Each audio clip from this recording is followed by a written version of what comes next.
প্রতিবারের মতো এবারও জাঁকজমকপূর্ণ আয়োজনে দেশের সঙ্গীত, চলচ্চিত্র এবং টেলিভিশন মাধ্যমের বছর সেরা পারফর্মারদের হাতে তুলে দেওয়া হলো ইটিভি সিজেএফবি সম্মাননা। সেরাদের হাতে পুরস্কার তুলে দেন ২১শে টিভি চেয়ারম্যান ও CEO Abdus Salam, vice chairman ও ব্যবস্থাপনা পরিচালক তাজনভা মাহবুব সালাম। দেশের সাংস্কৃতিক উন্নয়নে ২১শে টেলিভিশন সবসময় পাশে থাকবে বলে ঘোষণা দেন আব্দুস সালাম। সিরাত আল মুস্তাকিমের রিপোর্ট, জানাচ্ছেন আবুল হোসেন সুমন।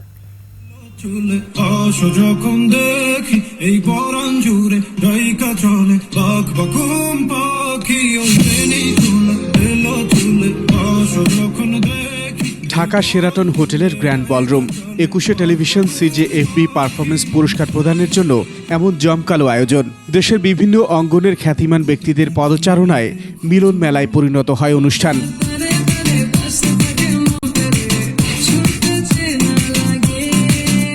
সঙ্গীত, চলচ্চিত্র এবং টেলিভিশন মিডিয়ায় বছরের সেরাদেরকে বাছাই করে প্রতি বছরই দেয়া হয় এই পুরস্কার।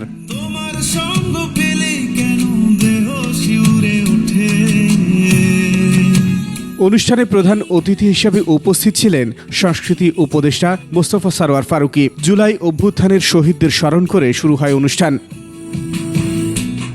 জমকালো এই আয়োজনে উপস্থিত ছিলেন ২১শে টেলিভিশনের চেয়ারম্যান ও CEO Abdus Salam, vice chairman ও ব্যবস্থাপনা পরিচালক তাজনভা মাহবুব সালাম। ২১শে টেলিভিশনের চেয়ারম্যান আব্দুস সালাম বলেন, দেশের সংস্কৃতির উন্নয়নে সব সময় কাজ করে যাচ্ছে ২১শে টেলিভিশন। ভবিষ্যতেও এমন আয়োজনের সাথে থাকার ঘোষণা দেন তিনি। আমরা সবসময় স্বপ্ন দেখি একটা সুন্দর বাংলাদেশের, বিশেষ করে আমাদের সংস্কৃতি, কৃষ্টি, এগুলো নিয়ে আমাদেরকে কাজ করতে হবে। এতদিন পরে এত সুন্দর একটি আয়োজন করেছে সবাই মিলে আমরা একসাথে, ETV and CJFB. It's really a wonderful moment for us.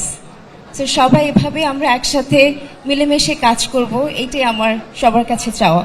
সেরাদের হাতে পুরস্কার তুলে দেন ২১শে টেলিভিশনের এই দুই কর্ণধার। ২৩তম সিজেএফবি সেরা পুরুষ শিল্পীর পুরস্কার পেয়েছেন রিয়াদ ও তানজিদ সরওয়ার।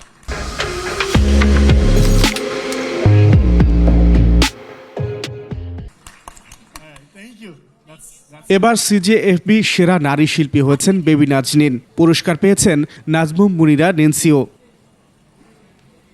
সেরা গীতি কবি অ্যাওয়ার্ড পেয়েছেন আসিফ ইকবাল। বেস্ট মিউজিক ডিরেক্টরের পুরস্কার পান প্রিন্স মাহমুদ।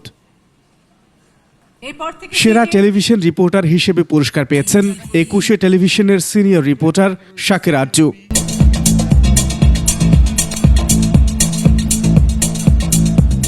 সিজেএফবির বিগত ২২ বছরে ২১শে টিভি টানা ৭ বছর অফিসিয়াল ব্রডকাস্ট পার্টনার হিসেবে যুক্ত ছিল।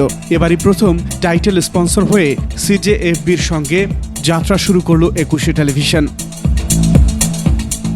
আকবর হোসেন সুমন, ২১শে টেলিভিশন, ঢাকা।